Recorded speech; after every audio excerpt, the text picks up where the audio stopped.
네, 안녕하세요. 함께 기도하겠습니다.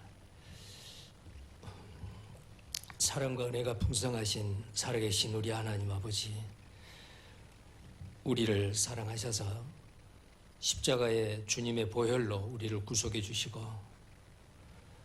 또 우리에게 썩지 아니하고 쇠하지 아니하는 영원한 기업을 우리에게 약속하시고 이 땅에 사는 동안 거룩하신 주님의 몸된 교회 안에서 주님이 우리에게 명하신 그 계명을 우리의 삶 가운데서 이루고 살 수 있도록 하나님 도와주심을 감사합니다.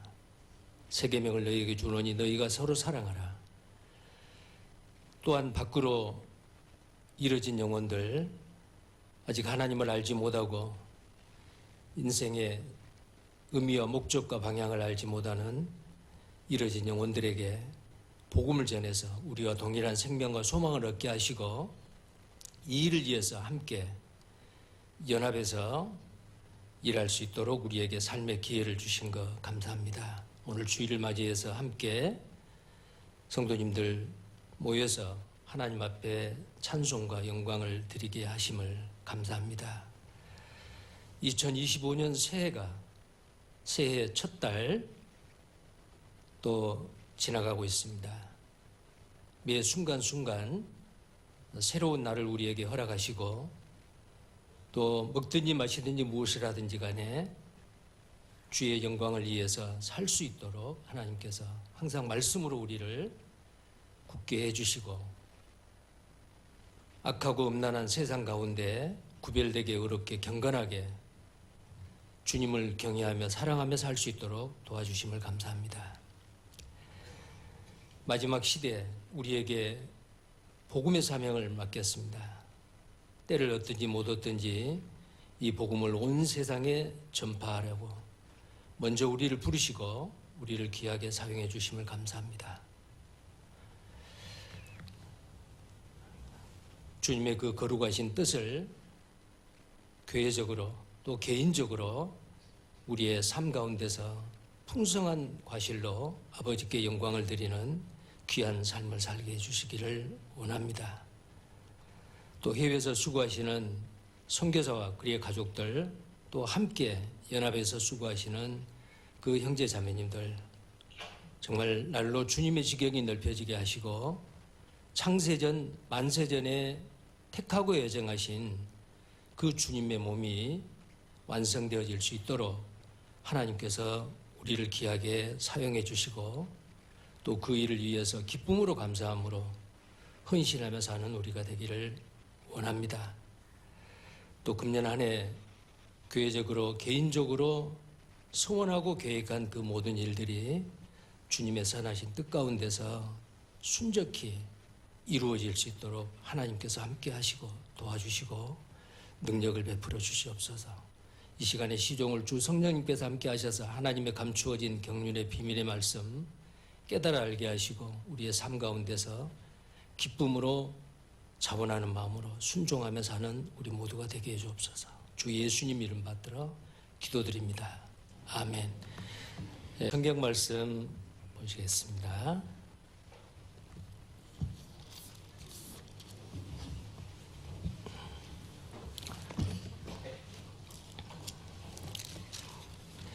사도행전 26장 말씀입니다.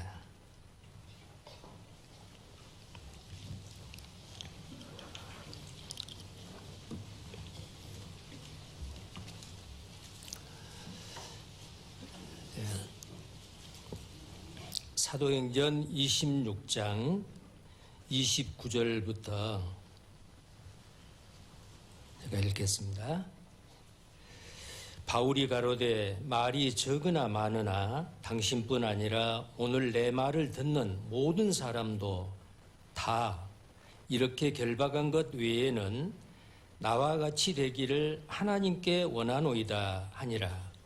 왕과 총독과 번이게와 그 함께 앉은 사람들이 다 일어나서 물러가 서로 말하되 이 사람은 사형이나 결박을 당할 만한 행사가 없다 하더라. 이에 아그리빠가 베수도더러 일러 가로되 이 사람이 만일 가이사에게 호소하지 아니하였다면 놓을 수 있을 뻔하였다 하니라. 그동안 평안하셨습니까? 연초에 교회 가고 소원했던 거 잘 되고 있습니까?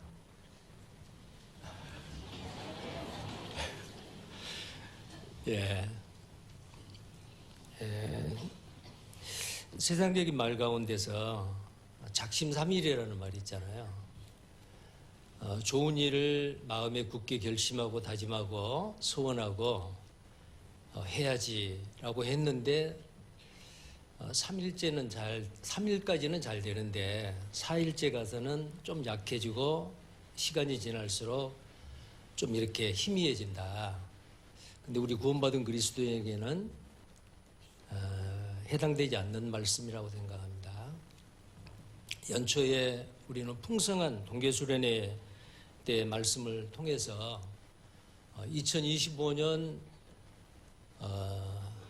금년에는 지금까지 구원받고 내가 살았던 그 삶 가운데서 정말 주님 앞에 가면은 2025년 내가 잘 산 거에 대해서 내가 너에게 썩지 아니하고 쇠하지 아니하는 영광의 기업 상급을 주겠다. 뭐 그런 말을 듣기를 기대하지 않습니까? 2025년 딱 한 번뿐입니다.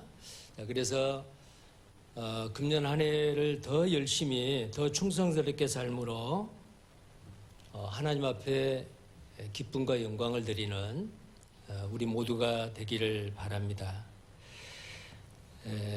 그러기 위해서는 하루하루가 나에게 새로운 한 날이고 절대 오늘이라고 하는 이 시간, 금년이라고 하는 이 새해, 다시는 내 인생 가운데 다시 돌아오지 않을 그런 날입니다. 그래서 우리는 매일매일을 오늘이 나의 첫날이다. 그렇게 생각하면 참 좋을 것 같아요. 무슨 첫날이겠어요? 나의 남은 생애의 첫날이다. 앞으로 주님이 나의 삶의 기간을 얼마 정도 하나님이 정해 놓으셨는지 그 연대를 정하신 하나님께서 각 사람의 연대도 정해 놓으셨습니다. 그러면 내 남은 생애가 몇십 년이건 몇 년이건 간에 오늘이라고 하는 이 날은 내 남은 생애의 첫날이다. 누구든지 구원받은 처음 가슴이 설레었죠. 이 말씀을 내가 이렇게 구원을 받았는데 너무너무 기쁘다. 자, 이 복음을 가장 사랑하는 사람에게 전해야겠다. 생각이 바뀌고 인생의 목표와 방향이 바뀌었잖아요. 자, 그래서 가장 소중한 사람, 가장 귀한 분에게 이것을 전해주고자 싶은 그런 마음이 구원받는 그 순간에 들었을 거예요. 그리고 열심히 전도도 하고 주를 위해서 살고자 했습니다. 근데 구원받은 연륜이 지나고 시간이 지남에 따라 몇 번의 시행착오를 거치고 실패를 거듭한 가운데 잘 안 되네.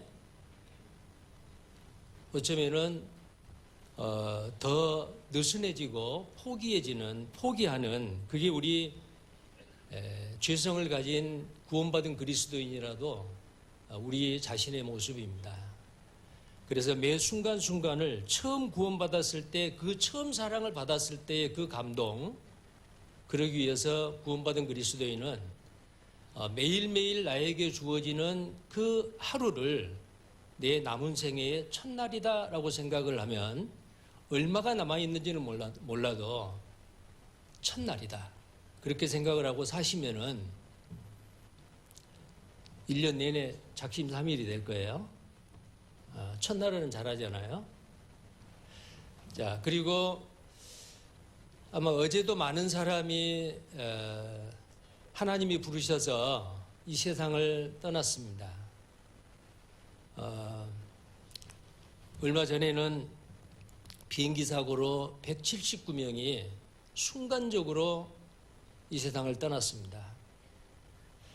자, 어제 세상을 떠나신 분들이 살아있는 동안에 내일을 살고 싶다. 오늘 안 죽고 내일 하루라도 더 살고 싶다라는 간절한 소망을 가졌을 거예요. 자, 어제 돌아가신 그분들이 그렇게 간절히 소망했던 내일을 우리는 현재 오늘에 살고 있습니다. 그래서 오늘이라고 하는 이 시간은, 현재라고 하는 시간은 하나님이 우리에게 주시는 선물입니다. 그래서 현재라는 영어 단어가 프레젠트, 선물이라는 단어도 프레젠트잖아요. 자, 우리에게 하루를 선물로 주신 하나님께 감사하고 오늘 하루가 내 생애, 남은 생애의 첫날이다 생각을 하고 우리는 하나님이 원하시는 또 하나님이 뜻하시는 대로 나의 뜻을 이루는 게 아니고 하나님이 나를 통해서 하시고자 하는 그 일을 내 오늘 하루의 삶 가운데서 이루어지는 하루하루가 됐으면 참 좋겠다라는 생각을 합니다. 자, 그렇게 만약에 살게 되면은 오늘 이 설교 주제의 말씀대로, 오늘 설교 주제 혹시 기억나세요? 아까 처음 들어오실 때 화면에 써져 있었죠. 근데 그 설교 제목이 좀 길어서 아마 외우지 못했을 것 같는데 방금 읽었던 이 본문 말씀에 사도행전 26장 29절에요. 거기 보면은 뒷부분에 이런 말씀이 있습니다. 나와 같이 되기를 하나님께 원하노이다. 자, 이게 무슨 말일까요? 나와 같이 되기를 하나님께 원하노이다. 누가 나와 같이 되기를? 자, 이 말을 다른 말로 말하면은 다 나와 같이 되기를 하나님께 기도합니다. 자, 이 말을 들은 사람, 모든 사람이, 또 이 자리에 있는 모든 사람이 다 나와 같이 되기를 하나님께 원합니다, 기도합니다. 자, 이걸 다른 말로 말한다면은 다 나처럼 되기를 하나님께 빕니다. 자, 여기에서 말하는 나는 물론 사도 바울입니다. 이렇게 말할 사람이 우리 중에 누가 있을까? 그렇게 생각이 됩니다. 그러나 여기서 말하는 나같이의 나는 꼭 사도 바울에게만 해당되는 말이 아니라고 생각을 합니다. 나는 완전한 사람이다. 하나님이 온전하심과 같이 너희도 온전하라. 자, 그렇다고 우리가 온전한 사람이 누가 있겠어요? 나와 같이 되세요. 나를 본받으세요. 자, 예수님께서 십자가를 지시고 그 고난의 길을 갔습니다. 그리고 그 고난의 자취를 따라오게 하시고 예수님을 본받게 하셨습니다.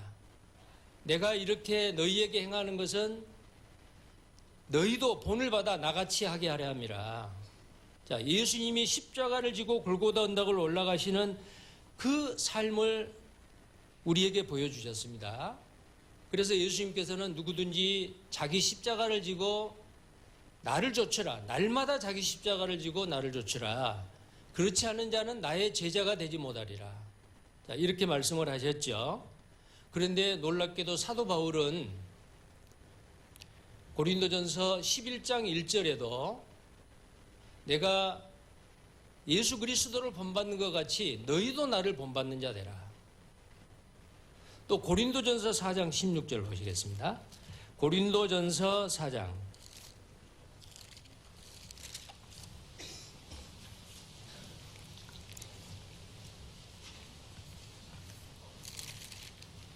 16절 말씀입니다. 함께 읽겠습니다. 그러므로 내가 너희에게 권하노니 너희는 나를 본받는 자 되라. 여기서 물론 나는 바울입니다. 사도 바울이에요. 내가 너희에게 권하노니 너희는 나를 본받는 자 되라. 자, 이런 말씀이 또 있습니다. 빌립보서 3장입니다.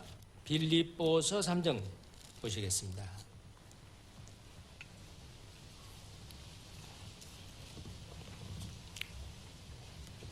17절 말씀입니다.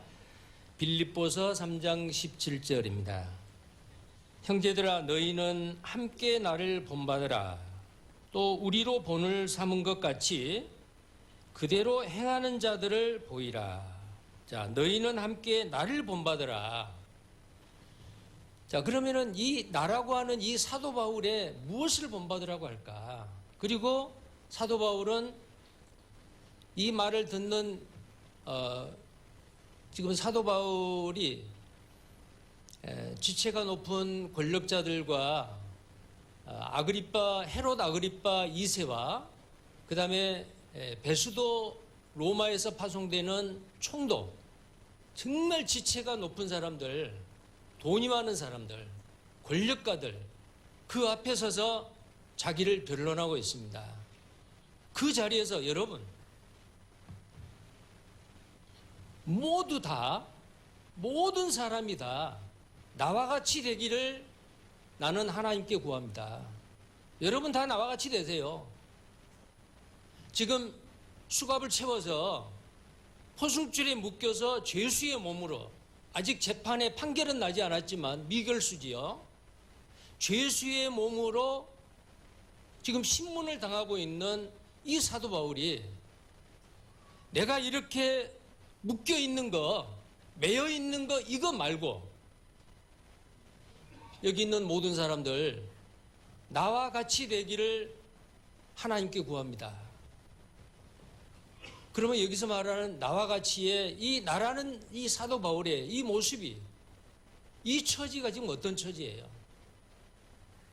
도저히 이런 말을 할 수 없는 처지. 이 말이 정말 먹혀 들어갈까? 그런데도 당당하게 나와 같이 되기를 원합니다. 나와 같이 되세요. 이게 전도입니다.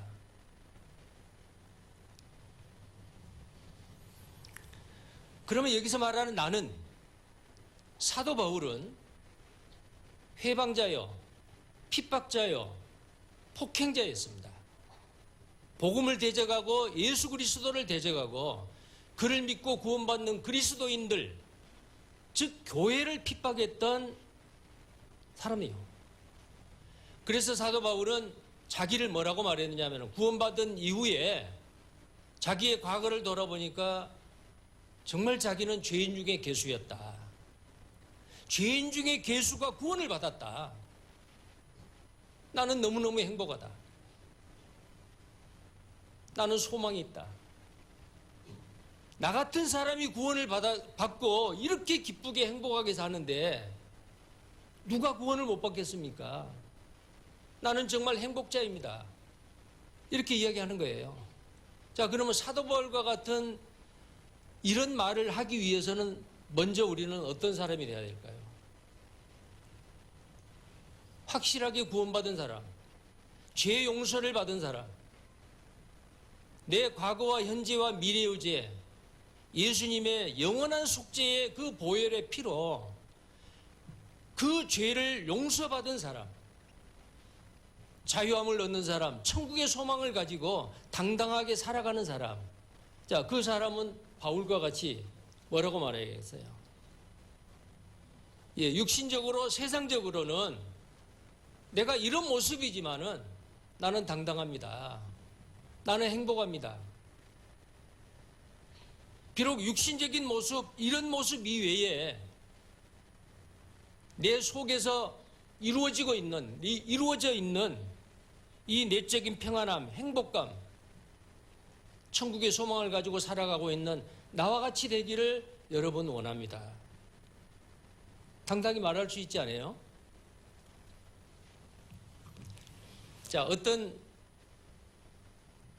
부모가 자식에게 아니면 다른 사람에게 그 아버지가 가지고 있는 그 직업, 하고 있는 그 일, 나는 지금 이 일을 하고 있지만은 절대로 내 자녀는 이 일을 하기 원하지 않습니다. 그렇다면 그 일이 뭐겠어요? 가치 있는 일, 정말 행복을 주는 일 아니겠죠? 자, 여러 가지 직업이 있습니다. 교육자, 군인, 은행원, 아니면 회사원, 개인사업, 여러 가지 일이 있어요. 근데 내가 하는 이 일을 내 자녀도 꼭 했으면 좋겠다. 왜 그러죠? 어떻게 보면 육신적으로 이 일이 정말 보람되고 가치 있고 좋은 일이다. 그러면 자녀에게 물려주려고 하죠. 그런데 어떤 부모는 내가 하는 이 일은 내 자식에게만큼은 하게 하고 싶지 않습니다. 그렇게 말할 수 있잖아요. 자, 그럼 우리 구원받은 그리스도인이 어떻게 해야 돼요? 자, 구체적인 예를 들어보겠습니다. 말씀을 전하는 전도인의 자녀.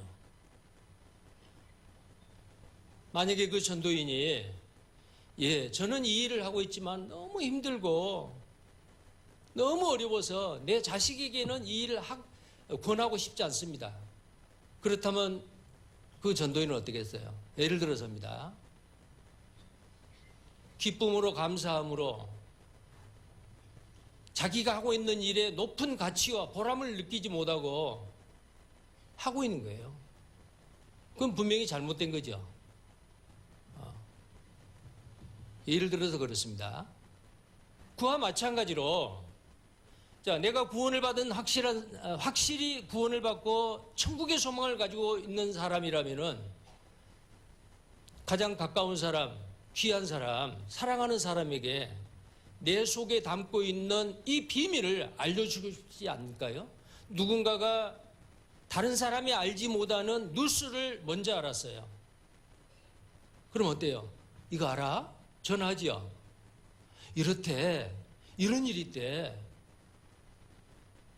새로운 뉴스를 접했을 때에 누군가가 모르고 있으면 그걸 알려주고 싶은 마음이 있잖아요. 소중하고 귀한 것이 있으면 사랑하는 사람들과 함께 나누고 싶지 않습니까? 그런데 내가 구원받는 것이 확실하고 천국의 소망이 확실하다면 이것을 다른 사람에게 안전할 수가 없죠. 당신도 나와 같이 되기를 원합니다. 당신이 누군데요? 저는 옛날에 이런 사람이었습니다. 그런데 말씀을 통해서 내가 구원을 받고 내 인생이 바뀌었습니다. 저는 정말 행복합니다. 당신도 말씀을 듣고 복음의 말씀을 듣고 구원을 받으면 저와 같이 행복한 사람이 될 수 있습니다. 말씀 한번 들어보세요. 그렇게 말하지 않을까요? 그래서 전도를 다른 사람에게 전도하는 사람은 자기 구원이 확실하고 자기가 받는 그 구원 그리고 미래에 하나님이 우리에게 약속해 주신 하늘의 기업, 영원한 기업이 너무나도 크고 너무나도 놀랍고 좋은 것이라는 것을 확신하기 때문에 말하지 않을 수가 없는 거예요. 나와 같이 되세요. 나처럼 되세요. 만약에 복음 전하는 것을 부끄러워하고 말하는 것을 꺼내기가 망설여지고 그렇다면 어떻겠어요? 내가 가지고 있는 이 구원, 하늘의 소망이 희미한 거예요. 자, 그래서 오늘 이 주제의 말씀 다 나와 같이 되기를 하나님께 원하노이다. 나와 같이.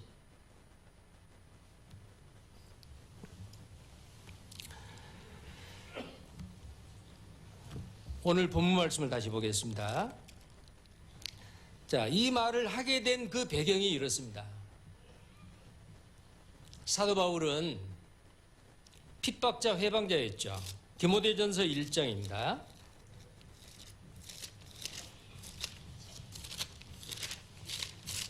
디모데전서 1장.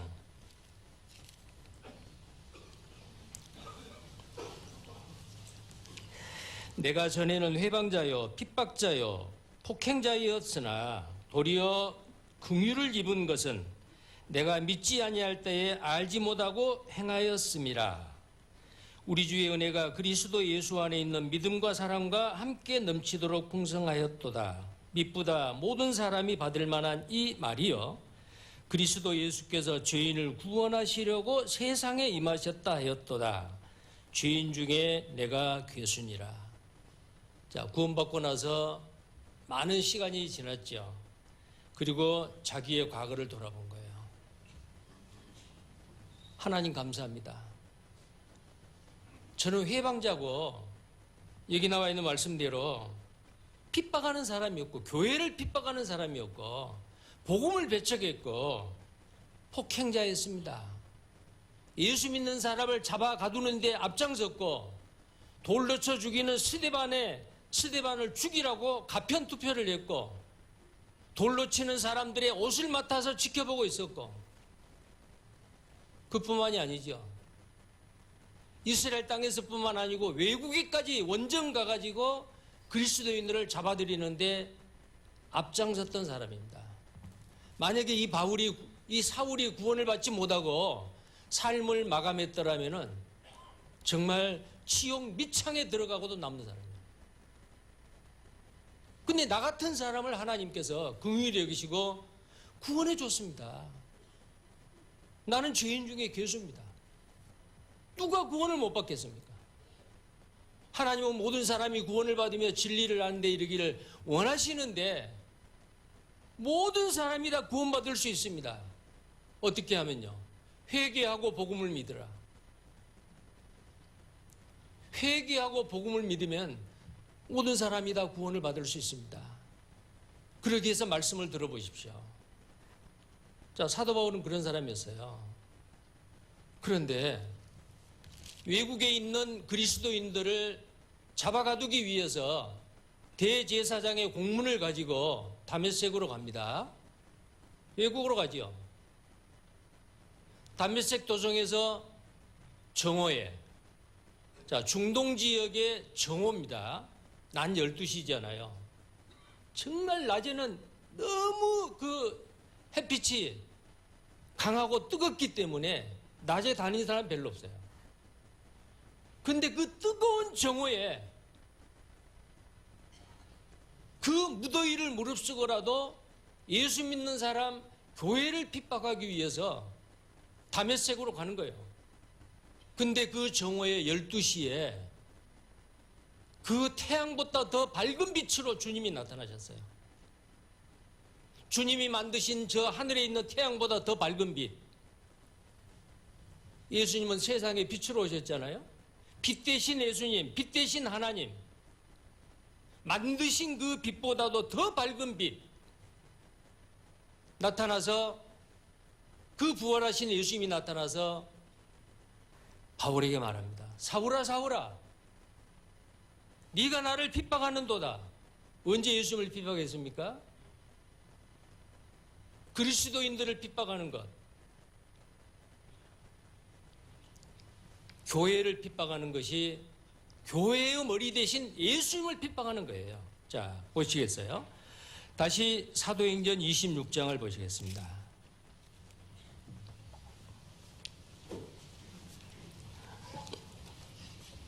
12절부터입니다.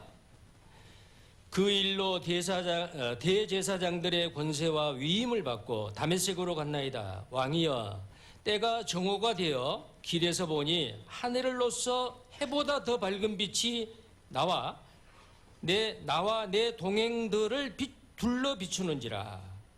우리가 다 땅에 엎드러짐에 내가 소리를 들으니 히브리 방언으로 이르되 사울아 사울아 내가 어찌하여 나를 핍박하느냐. 가시채를 뒷발질하기가 내게 고생이니라. 복음을 거절하고 믿지 아니하는 사람, 하나님이 그 사람 구원받기 위해서 더 낮추시고 낮추시는 경우가 있죠. 해보다 더 밝은 빛을 보고 눈이 어두워져 버렸어요. 시력이 가버렸어요. 그러면서 하시는 말씀이 사울아 사울아 네가 어찌하여 나를 핍박하느냐. 가시채를 뒷발질하기가 내게 고생이니라. 가시채가 뭐예요? 2m에서 2.5m 되는 쟁기질을 하는 농부가 그 몽둥이에 쇠꼬챙이가 꽂혀 있고 뼈 조각이 꽂혀 있는 몽둥이에요. 그걸 쟁기질을 합니다. 아니면은 소가 수레를 끕니다.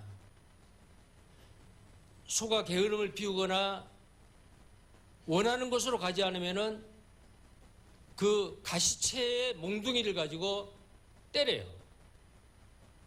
그러면은 금방 피가 난대요. 아프지요? 소가 말을 듣는 거예요. 그래도 너무너무 소가 말을 안 듣고 너무 힘들어가지고 뒷발질을 하는 거예요. 그러면 그 가시채를 사용하지 않을 때는 그 수레나 쟁기의 앞부분에다가 걸쳐 놓는 거예요. 그러면 뒷발질하면 어떻게 될까요? 소의 뒷다리에 그 쇠꼬챙이가 찔리는 거예요. 피가 나는 거예요.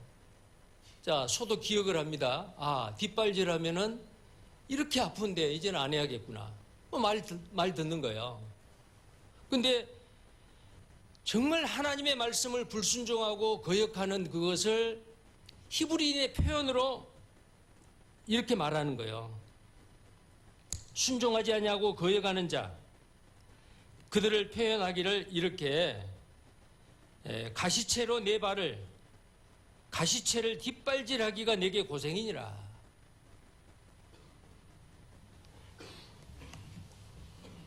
사울은 깜짝 놀랐습니다.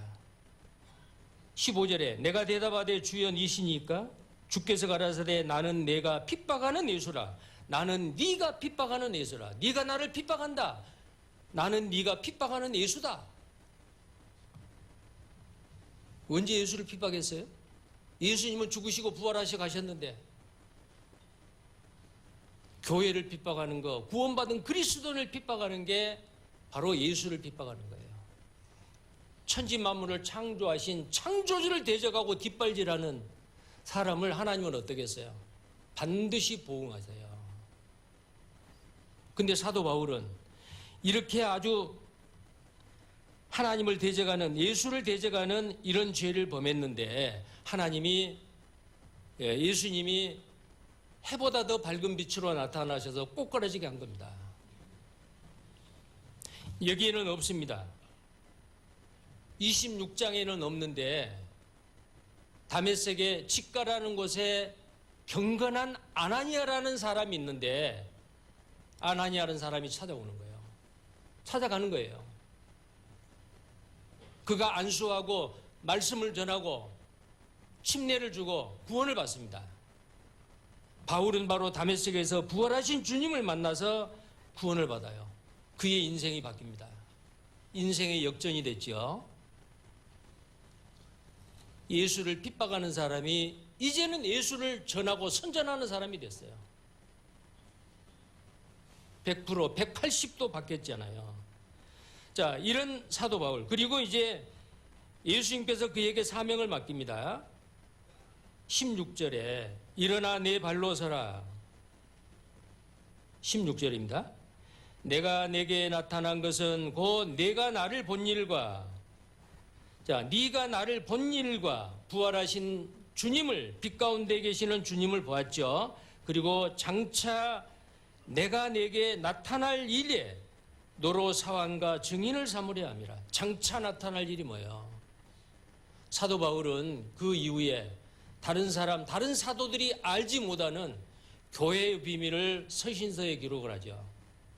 그리고 그는 3층 세계의 셋째 하늘에까지 갑니다.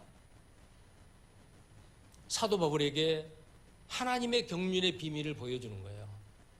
그는 성령의 감동하심을 받고 성경을, 신약 성경 절반 이상을 기록합니다.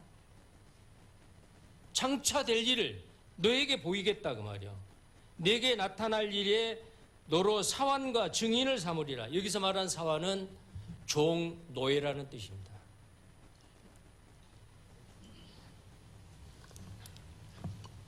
이제는 이 사도 바울의 주인은 바울이 아니에요. 내가 그리스도와 함께 십자가에 못 박혔나니 그런즉 이제는 내가 산 것이 아니오 내 안에 그리스도께서 사신 것이라. 내 안에 그리스도가 사는 거다. 구원받은 순간에 예수님은 나의 구세주가 되었지만 구원받고 난 이후의 생활 가운데서 나의 주인이 된 거예요. 구세주임과 동시에 또한 주님입니다. 사도 바울의 인생의 주님이 된 거예요. 주인이 된 거예요.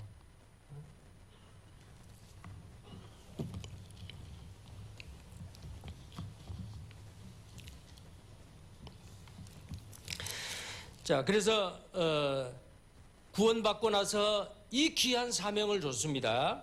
자, 그리고 이제 1차, 2차, 3차 전도여행 계속해서 전도여행을 하면서 예루살렘에서, 유대에서, 그 다음에 안디옥에서, 그 다음에 오늘날 튀르키예에서, 나중에 스페인, 로마까지 그때 당시에 많은 지역에 복음을 전하고 초대교회에 사도 바울이 가는 곳마다 교회가 세워지는 일이 있었죠.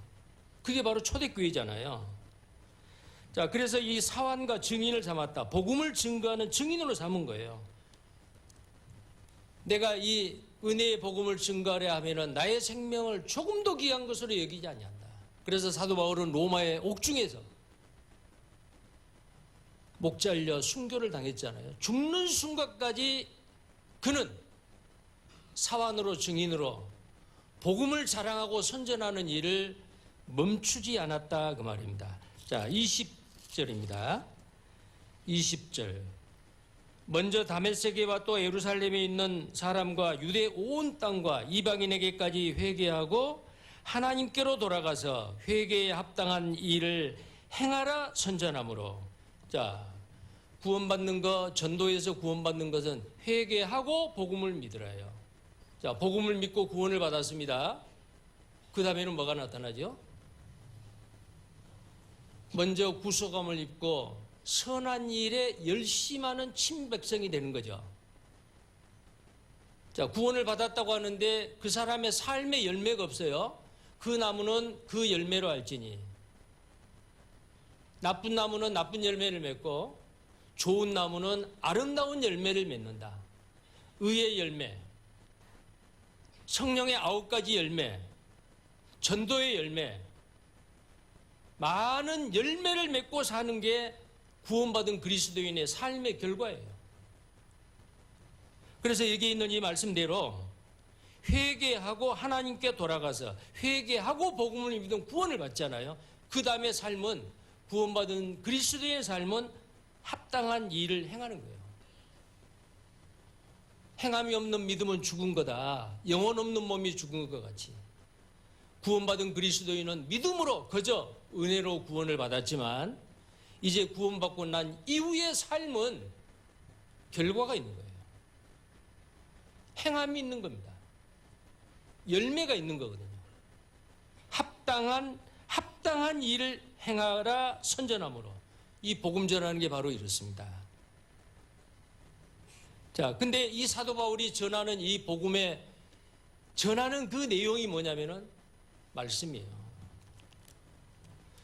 사도 바울은 안수하니까 병이 났습니다.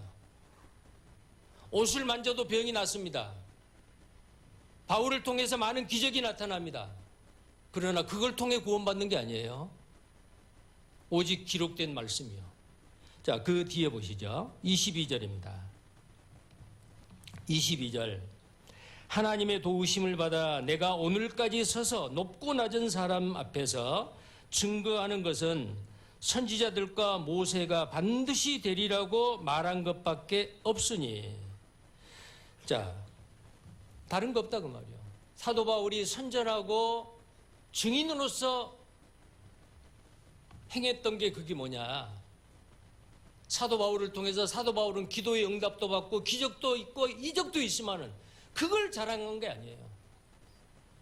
여기 나와 있는 선지자들과 모세가 반드시 되리라고 하는 것. 선지자와 모세가 누구예요? 구약 성경이에요. 성경에 기록된 이 말씀, 예언된 말씀, 그 예언된 말씀의 성취가 바로 유대인들이 약속으로 받았던 그 예수 그리스도고 메시아죠. 그들이 소망하고 희망하고 있었던 메시아예요. 말씀을 전했어요. 그런데 놀랍게도 말씀을 기록하고 말씀을 보존하고 하나님을 잘 믿는다고 생각했던 유대인들은 믿질 않았습니다. 누구를 안 믿었죠? 약속이 성취된 그 이스라엘 민족의 소망이신 메시아가 오셔서 그들에게 나타났지만 유대인들은 그 메시아를 받아들이지 않았습니다. 이유가 뭘까요? 그들이 말하는 메시아는 오른손에 철 몽둥이를 들고 열국을 질그릇 부수듯이 부수고 600년 동안 강대국에게 주권을 빼앗기고 나라를 뺏기고 고통 가운데 있는 이스라엘을 회복할 그 메시아를 기대했던 거예요. 근데 예수님이 뭐라고 말했어요? 오른밤을 때리거든 왼밤을 대라. 겉옷을 취하고자 하는 자에게 속옷을 벗어줘라. 오리를 동행하기를 원하는 자에게 십리를 동행하라. 네 원수를 미워하지 말고 네 원수를 위해 기도하라. 네 원수를 사랑하라. 유대인들은 도저히 이해가 안 되는 거예요. 원수인 로마를 박살내고 나라를 독립시켜주고 경제가 부흥하고 잘 사는 나라로 만들어줄 그 메시아를 기대한 거예요. 근데 성경에는 어떻게 돼 있죠? 첫 번 오실 메시아는 고난의 메시아예요. 3년 동안 따라다녔던 제자들도 고난받을 메시아에 대해서 관심이 없었습니다. 엠마오로 가는 두 제자, 최근에 예루살렘에서 일어난 그 선지자라고 했던 예수가 죽은 사건, 그거에 대해서 두 사람이 이야기하고 할 때에 부활하신 예수님이 나타났어요. 성경을 풀어줬습니다. 그때 풀어준 성경이 뭐예요?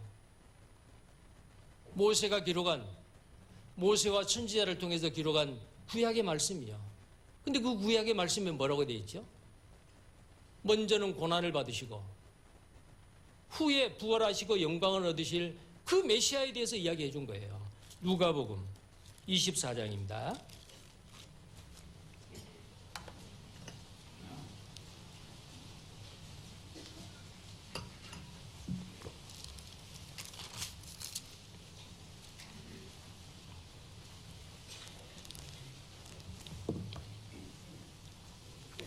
누가복음 24장 25절입니다. 25절, 26절, 24장 25절, 26절 함께 읽겠습니다.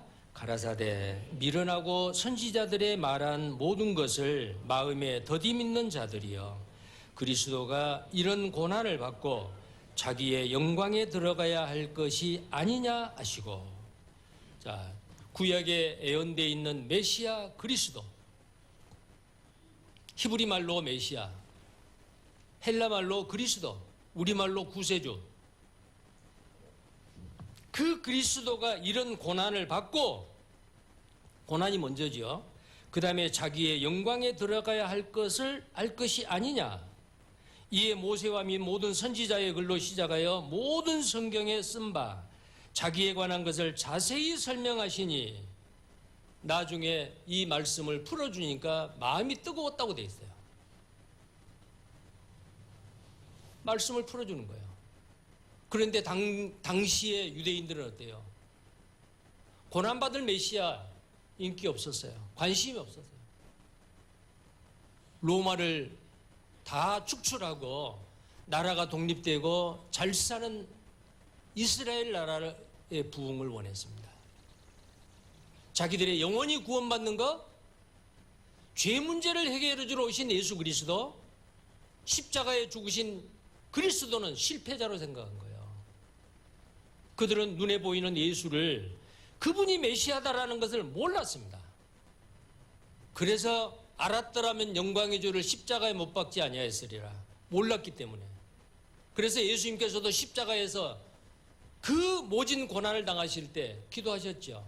아버지, 저들의 죄를 저들에게 돌리지 마옵소서. 저들은 아지 못해서 그러나이다. 부지 중에 짓는 죄로 용서해달라고 기도하시잖아요. 자, 베드로전서 1장 11절도 보겠습니다. 베드로전서 1장 11절.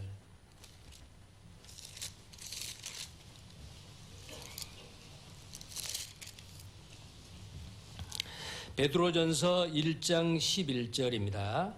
함께 읽겠습니다. 자기 속에 계신 그리스도의 영이 그 받으실 고난과 후에 얻으실 영광을 미리 증거하여 어느 시 어느 때를 지시하시는지 상고하니라.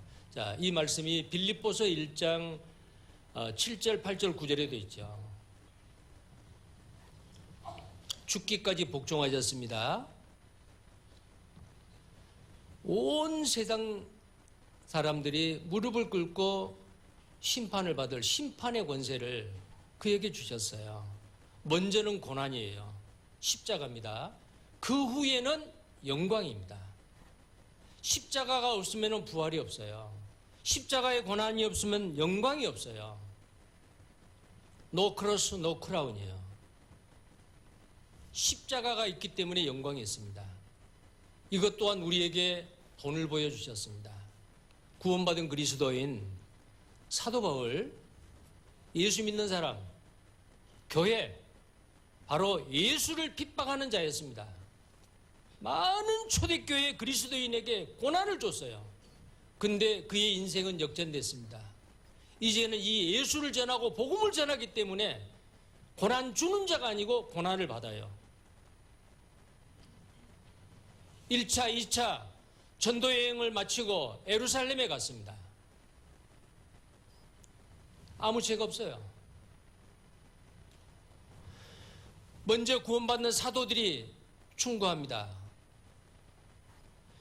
율법을 믿는 그 율법자들도 구원받는 사람들이 있다.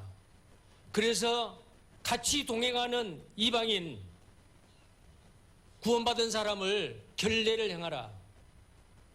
그 모든 것은 그림자이지만 율법 있는 자에게는 율법이 있는 자 같이, 이방인은 이방인 같이, 유대인에게는 유대인에게 같이 행하는 그 이유가 그들을 얻기 위해서요. 바울은 그렇게 했어요. 그리고 성전에 들어갔어요. 결례를 행했습니다. 그런데 외국에서 오는 유대인들이 소요를 일으킨 거예요. 저 바울이라고 하는 저 사람은 율법을 범하는 자다. 성전을 더럽히는 자다. 그래서 군중들이 사도 바울을 붙잡은 거예요. 그대로 뒀으면 죽을 뻔했죠. 근데 로마의 천부장 루시아라는 그 천부장이 그를 극적으로 구출해내서 무슨 죄를 지은지는 몰라도 그래서 꽁꽁 묶어가지고 두들겨 패고 그러려고 하는데 죄를 정하지도 않고 로마 사람인 로마 시민권인 나를 때리려고 하느냐, 그 이야기를 듣던 백부장이 천부장 루시아에게 알려주니까 깜짝 놀랐어요. 네가 로마 시민권자냐? 있다. 나는 로마 시민권자다. 루시아라는 천부장이 나는 그 로마 시민권을 많은 돈을 주고 샀는데 너는 어떻게 로마 시민권을 얻었냐? 나는 나면서부터 로마 시민이다. 당당하게 이야기했죠. 그때부터 두려운 거예요. 그래서 천부장이 보호를 합니다. 근데 성난 유대인들은 어떻게 하든지 이 사도 바울을 죽이려고 합니다.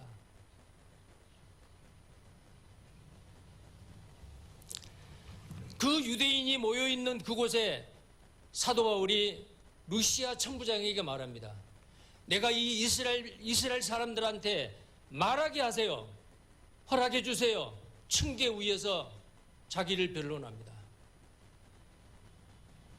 다메섹에서 주님을 만난 거, 그리고 이 복음을 전했던 거, 내가 죄 짓는 게 없다. 물론 자기의 무죄를 구차스럽게 변명하는 게 아니에요. 우리를 구원하시기 위해서 오신 예수 그리스도를 증거하는 전도입니다. 근데 그 성난 군중들은 어때요? 듣지 않아요. 막무가내죠. 근데 그때 말한 사도 바울의 그 전도의 내용은 바로 이거예요. 구약 성경에 예언된 대로 메시아가 오셨는데 그분이 예수고, 그분이 십자가에서 우리 죄를 위해서 죽으셨고, 그분이 부활하셨다. 나는 그 부활하신 예수님을 나는 만났다. 그러자 유대인들은 어때요? 더 큰 소요를 일으킵니다. 위험하니까 어때요? 안전한 곳으로 피신을 시키고 다음 날 또 이 재판을 하려고 그리 했는데 가이사라로 밤중 몰래 보병과 마병과 창군을 시켜서 470명의 군인이 둘러싸서 사도 바울을 가이사랴로 빼냈어요.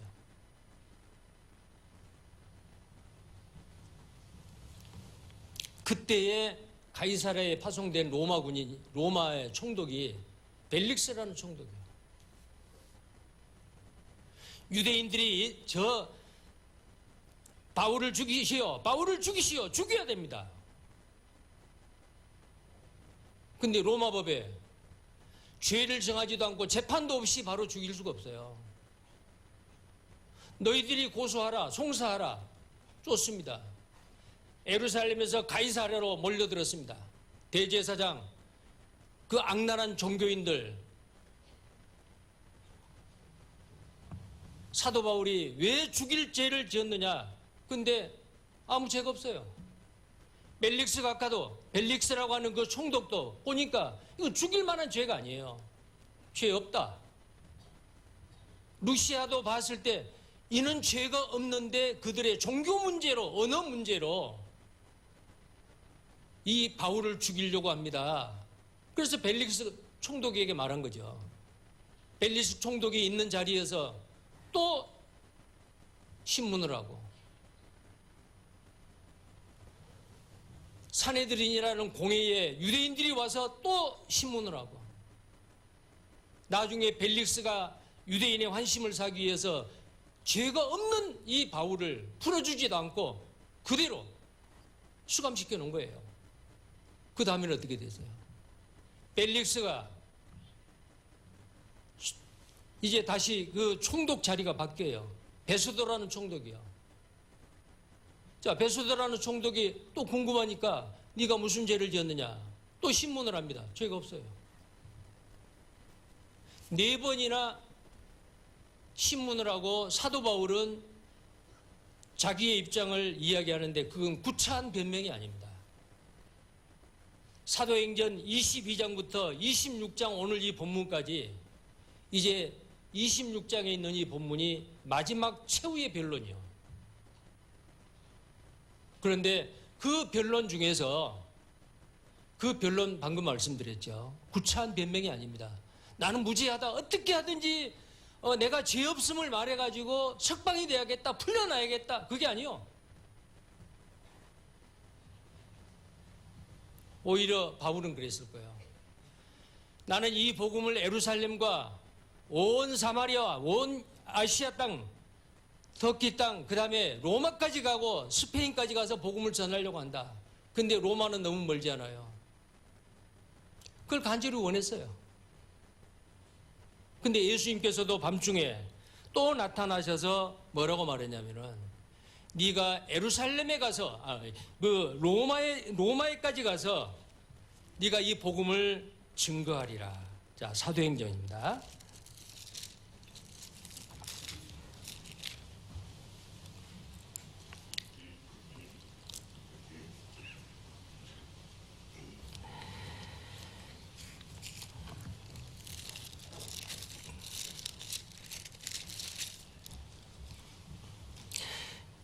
사도행전 23장 11절 말씀입니다.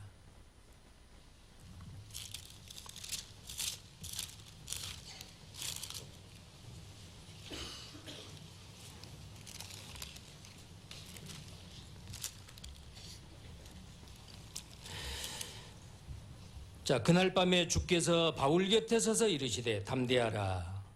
네가 예루살렘에서 나의 일을 증거한 것 같이 로마에서도 증거하여야 하리라 하시니라. 주께서 나타나셔서, 밤에 주님이 나타나셔서 바울에게 말씀하십니다. 담대하라. 지금 네가 죄수의 몸으로 묶여 있지만은 담대하라. 네가 예루살렘에서 나의 일을 증거한 것 같이 로마에서도 증거해야 하리라. 사환과 증인으로 삼을 거라고 예수님이 말씀하셨잖아요. 사도 바울에게 주는, 주님이 직접 주시는 사명입니다.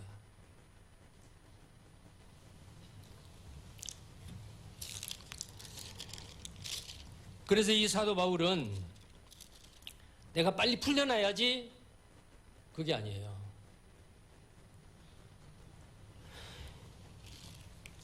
이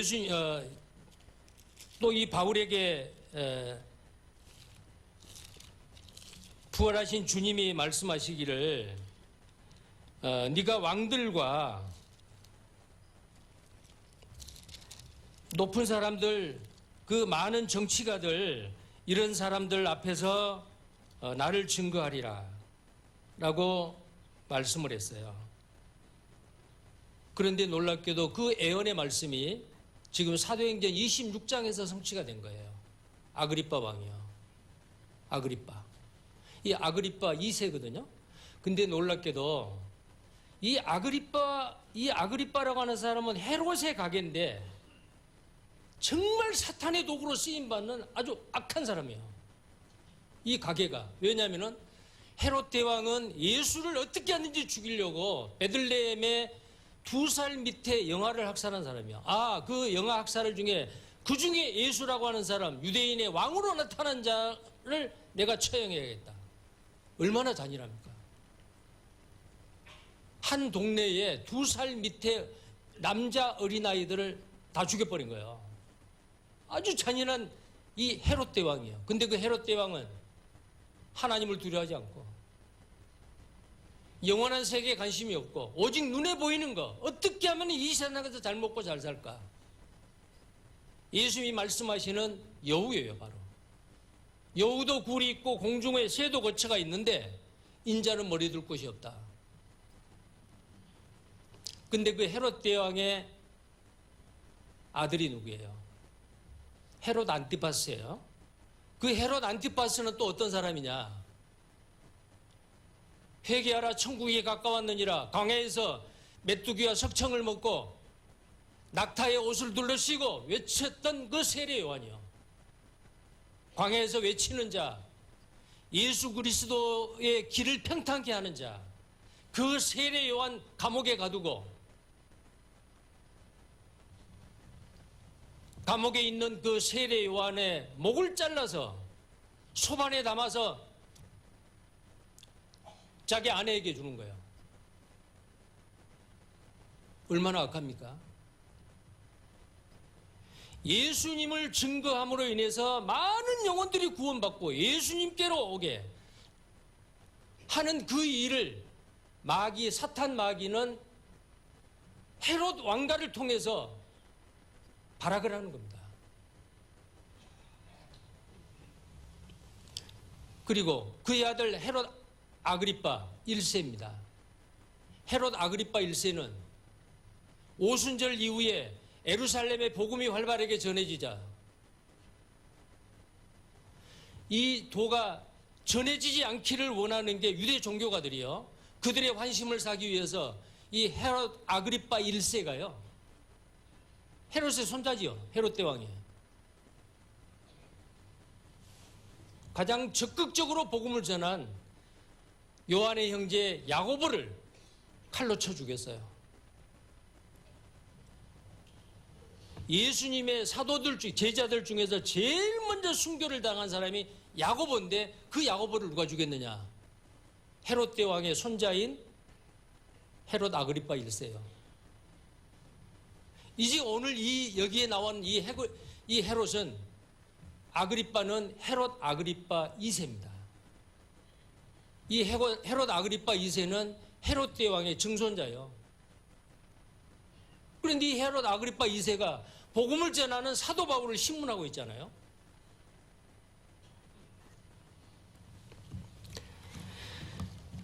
자, 이 신문하는 이것이 바로 재판이 아니고 청문회입니다. 베소도라는 총독이 벨릭스 총독과 임무교대를 하고 왔어요. 보니까 벨릭스 총독이 한 죄수를 가둬놨는데 바울이요. 그런데 이 벨릭스 총독이 가둬놓은 이 베소도가 이 바울이 또 신문을 해봤어요. 베소도 총독이 죄가 없어요. 네 예루살렘에 가서 다시 신문 받으려느냐? 그러니까 아니요. 나는 시저에게 가이사에게 상소합니다. 그러면 가이사 로마에 가서 로마 황제에게 재판을 받아야 돼요. 그러면 이 사람이 무슨 죄로 지금 재판받으러 갑니다라고 조서를 쓰든지 해야 될 거 아니에요. 근데 이 베소도 총독이 보니까 죄가 없어요. 근데 그때 마침 헤롯 아그리파 2세와 버니게 그의 아내가 실은 자기 친여동생입니다. 정말 헤롯 그 왕가는 도덕적으로 너무 지저분하고 타락한 가문이에요. 근데 마귀는, 사탄 마귀는 그 헤롯 왕가를 사용을 해서 복음을 배척을 하고 이 복음이 전해지지 않도록 하나님의 뜻을 거스리는 자. 근데 헤롯 아그리파 2세가 이 베소도 총독을 방문하러 인사차 왔는데 뭐라고 말하느냐. 왕이시여, 총독이 하는 말이에요. 유대인들이 죽이려고 하는 죄수 한 사람이 있는데 바울이라는 사람이요. 근데 아무리 봐도 죄가 없는데 이 사람이 풀어줘도 될 만한 사람인데 가이사에게 소송을 했습니다. 뭐라고 좀 써야 되는데 좀 조언해 주세요. 그런데 이 헤롯 아그리파 2세가 호기심해요. 나도 그 이야기 들었는데 그 바울이라고 하는 사람 내도 한번 만나보고 싶다. 헤롯 아그리파 2세가 자기 동생이고 아내인 베니게를 위를 갖추고 좋은 옷을 입고 나타났습니다. 그리고 이게 천부장들, 지체가 높은 관리들, 그리고 거기에 유대인도 포함되어 있는 것 같아요. 그들이 나타났어요. 베소도가 명령해서 바울을 불러내는 거예요. 자, 바울이 다메섹에서 부활하신 주님을 만나고 내가 온 세상에 다니면서 이 복음을 전하지 않을 수밖에 없다. 나는 이렇게 변화된 사람이다. 오히려 변명한 것이 아니고 그들에게 복음을 전합니다. 내가 전하는 복음은 이스라엘의 소망이고 유대인의 소망이고 약속이신 그 메시아 예수 그리스도가 이 이스라엘 땅에 오셔서 죄값을 갚기 위해서, 온 인류의 죄를 갚기 위해서 십자가에 죽으시고 부활하셨습니다. 믿지 않아요. 왜 당신들은 하나님이 죽은 자를 살리실 줄을 믿지 못합니까? 그 하나님은 전능하신 하나님이 아닙니까? 전능하신 하나님, 엘샤다이, 전능하신 하나님. 실제로 유대인들은 하나님을 믿는다고 하면서도 하나님을 안 믿는 거예요.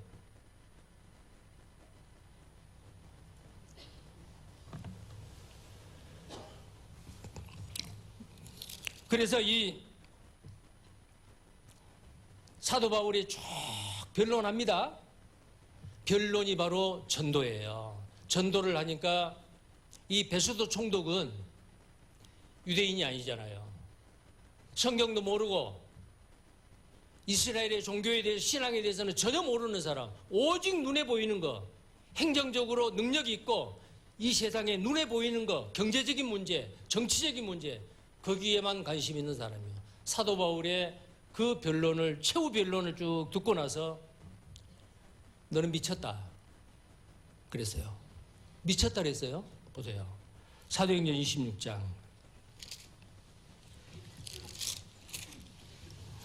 24절입니다.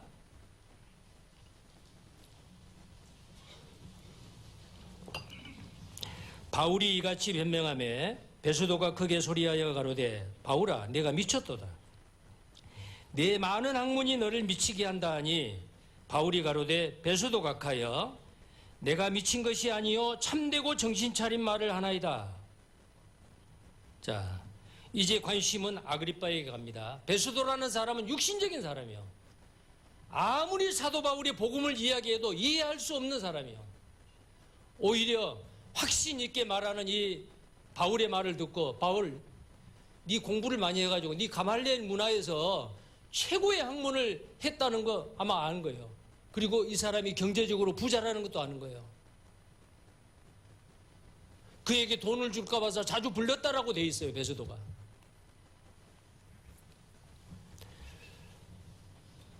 미쳤다. 사도 바울은 정말 아주 예의 바르게 최고의 극존칭을 씁니다. 이 각하라고 하는 이 존칭은요, 가장 탁월한이라는 뜻이에요. 베수도 각하. 너 미쳤다 그러니까 기분 나쁘겠잖아요. 그걸 반박하고 대드는 게 아니고 최고의 극존칭을 써서 베수도 각하요. 뭐라고 했습니까? 내가 미친 것이 아니요 참되고 정신 차린 말을 하나이다. 이건 굉장히 예의 바른 소리입니다.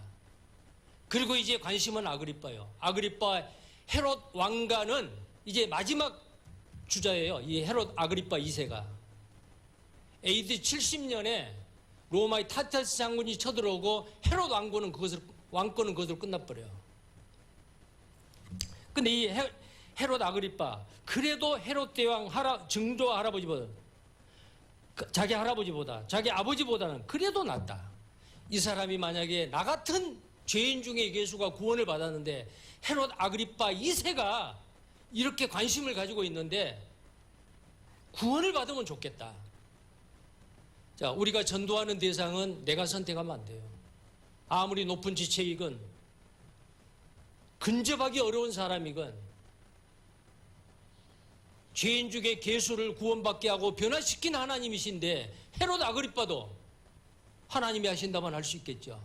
바울은 기대를 하고 아그리빠 왕에게 말을 합니다. 이제 베수도는 관심을 접고 왕에게 26절에 왕께서 이 일을 아시기로 내가 왕께 담대히 말하노니 이 일에 하나라도 아시지 못함이 없는 줄 믿나이다. 이 일은 한편 구석에서 행한 것이 아니로소이다. 27절 아그리빠 왕이여 선지자를 믿으시나이까? 믿으시는 줄 아나이다. 왜 그러냐면 이 헤롯 아그리빠 2세는요 당시에 대제사장을 임명하는 임명권이 있고요 예루살렘의 그 성전을 보호해 줬어요. 그래서 구약 성경을 알지 못하고 무턱대고 그럴 리 없다. 이 사람은 구약의 성경을 안다. 선지자를 믿으시나이까? 믿으신 줄 아나이다. 자, 이렇게 말을 하니까 헤롯 아그리빠도 복음에 대해서는 관심이 없어요. 뭐라고 했습니까? 28절 같이 한번 읽어보겠어요. 아그리빠가 바울더러 이르되 네가 적은 말로 나를 권하여 그리스도인이 되게 하려 하는도다. 자, 적은 말로 그 말은 짧은 시간을 들여서 복음 전하는 그 내용일 수도 있고, 근데 이게 적은 말이 아니죠. 만약에요 그때 당시에 아우구스도 로마의 황제가 병사를 보내가지고 만약에 로마 황제 시저가 가이사가 편지를 써가지고 이 아그리빠 2세 헤롯 아그리빠 2세에게 이런 편지를 보냈다고 합시다. 아그리빠 왕이여 바울이 말한 대로 당신 예수 믿고 구원 받으세요. 그러면 어떨까요? 짧은 말이요 긴 말이요? 바울이 하는 말보다 더 짧은 말이잖아요. 그러면 거기에 굽신거리고 예수 믿는다고 말을 했을 거예요. 구원받게 하는 이 복음의 말씀은 길게 하든 짧게 하든이 아니고 하나님이 역사해 주시는 거예요. 그래서 사도 바울은 뭐라고 그랬어요? 29절입니다. 오늘 본문 말씀이에요. 다시 한번 같이 읽겠습니다. 바울이 가로되 말이 적으나 많으나 당신뿐 아니라 오늘 내 말을 듣는 모든 사람도 다 이렇게 결박한 것 외에는 나와 같이 되기를 하나님께 원하노이다 하니라. 예, 말이 적으나 많으나 당신뿐 아니라 여기 당신이 누구요? 아그리빠 2세요. 헤롯 아그리빠 2세. 오늘 내 말을 듣는 모든 사람, 내 말을 듣는 모든 사람이 누구예요? 여기 있는 사람들은 내 말을 듣는 모든 사람들은 바로 이 사람들이에요. 자, 사도행전 25장 23절. 자, 이 청문회에 지금 나와 있는 사람들이에요. 청문회에 지금 구경하는 사람들. 자, 23절 사도행전 25장 23절 같이 읽겠습니다. 이튿날 아그리빠와 버니게가 크게 위의를 베풀고 와서 천부장들과 성중의 높은 사람들과 함께 신문소에 들어오고 베스도의 명으로 바울을 데려오니. 자, 여기 높은 사람 다 있죠? 돈 많은 사람, 권세가들, 권력가들 다 모여 있어요. 근데 이 자리에서 사도 바울은 위축되지 아니하고 당당하게 당신뿐 아니고 여기 있는 모든 사람이 다 나와 같이 되기를 하나님께 구하노니.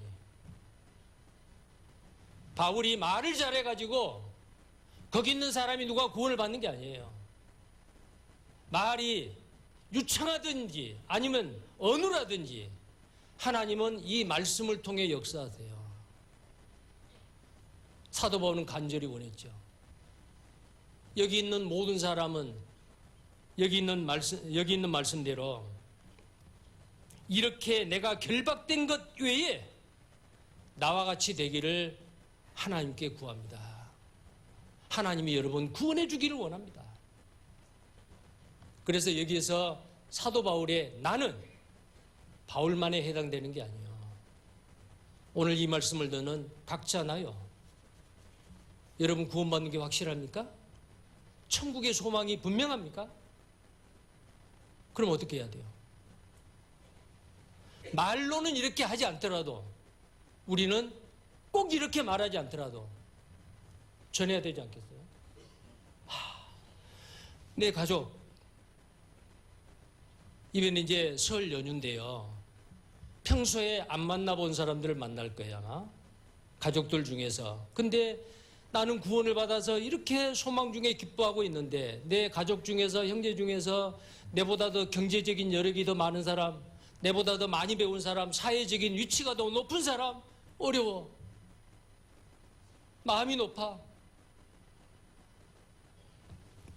그런 사람이라고 말을 못하면 안 되죠. 사도 바울은 죄수의 몸이요. 근데 이 말을 들은 사람들은 왕이 있어요. 헤롯 아그리파 2세. 로마에서 파송된 베스도 총독이 있어요. 천부장 한 사람이 루시아만 아니요. 천부장들이 있어요. 1000명의 부하를 거느리는 그 높은 사람들이 있어요. 그리고 많은 높은 사람들이 모여 있어요. 그 자리에서 여러분 다 나와 같이 되기를 원합니다. 이게 무슨 말이야? 옛날에 나는 이런 사람이었는데 나는 이렇게 구원받고 이렇게 행복합니다. 여러분도 이 말씀을 듣고 구원받으면 여러분도 내같이 됩니다. 행복한 사람이 될 수 있습니다. 우리가 전도하는 동기가 뭐예요? 상대방을 사랑하는 거죠. 사랑하는 사람에게는 가장 소중한 걸 주고 싶지요. 우리에게 가장 소중한 게 뭐예요? 내 속에 있는 거예요. 복음의 비밀입니다. 자, 2025년 한 해 우리가 사는 동안 요한복음 15장 8절에 보면은 풍성한 가실로 아버지께 영광을 드린다 그랬어요. 우리가 하나님 앞에 영광을 드리는 방법이 그 내용이 여러 가지가 있어요. 그 중에서 많은 사람을 옳은 대로 돌아오게 하는 자, 열매를 맺는 자. 그 열매가 뭐겠어요? 로마서 16장 5절에 에베네도는 아시아의 첫 열매요. 고린도전서 16장 15절에는 스데바나는 아가야의 처음 익은 열매요. 구원받은 나를 통해서 주님 앞에 인도해서 구원받은 그 한 사람 한 사람의 구원받는 사람이 아버지께 드려지는 열매고 과실이에요. 열매와 그 열매를 맺혀서 아버지께 드릴 때에 그게 하나님 앞에 최고의 영광입니다. 하나님이 가장 기뻐하시는 일이에요. 근데 어떤 마음으로 해야 돼요? 내 구원이 확실하고 내 소망이 너무나도 뚜렷하고 확실하기 때문에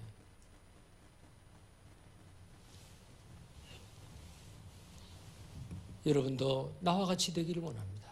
아직 구원받지 않는 가족이건 친지건 이웃이건 모르는 사람이건 당신도 나와 같이 되기를 하나님께 구합니다. 나와 같이 되기를. 예. 전도는 바로 나와 같이 되도록 하는 거예요. 예. 기도하겠습니다. 전능하신 살아계신 하나님 아버지, 사람으로는 할 수 없으되 하나님으로서는 능치 못함이 없고 다 할 수 있다라고 말씀하신 주님, 우리가 구원받는 것이 너무 확실하고 정말 그 하나님의 은혜와 값없이 주는 그 사랑을 통해서 구원받고 천국의 소망을 가지고 이 땅의 기쁨으로 감사함으로 살고 있습니다. 나에게 하나님이 주신 가장 소중한 것, 하나님의 자녀가 되는 권세, 천국 갈 수 있는 자격, 그리고 미래에 하나님께서 우리에게 허락하신 영원한 기업, 하나님 감사합니다. 근데 이 놀라운 주님의 사랑, 십자가의 사랑을 아직도 알지 못하는 사람들이 주변에 많이 계십니다. 마음속으로 여러분도, 당신도 나와 같이 되기를 하나님 앞에 기도합니다. 그런 마음으로 하나님께서 우리에게 맡기신 한 사람 한 사람을 담대히 주님 앞에 인도하고 구원받게 하셔서 정말 주님 앞에 섰을 때에 나의 기쁨과 영광이 될 수 있도록 하나님 우리를 귀하게 사용해 주시고 인도해 주시기를 원합니다. 설 연휴 만나는 사람마다 그리스도의 향기를 나타내게 하시고 그리스도의 편지로 때를 얻든지 못 얻든지 주님을 증거하는 사환으로 증인으로의 사명을 다하게 해 주옵소서. 우리를 구원하시고 사랑하시는 주 예수님 이름 받들어 기도드립니다. 아멘.